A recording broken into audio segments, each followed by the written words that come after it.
Good evening, YouTube. We're going to see if I'm correct about how to take this front white, I guess it's a rock guard, off the front of the '88 Toyota Hilux pickup. I've removed the plastic end caps from each side.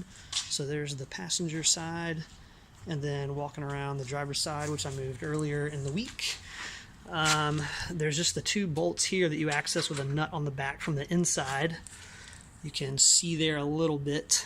And then there's actually, a plastic cap that goes over a cover right here to access that bolt.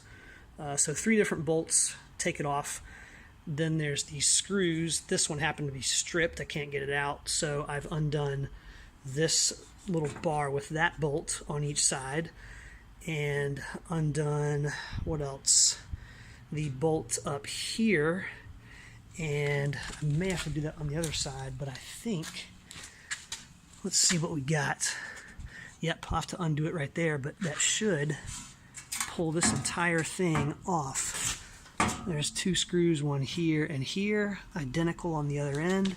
The whole thing is loose, and so I think we're about there. So give me a second and I'll be right back.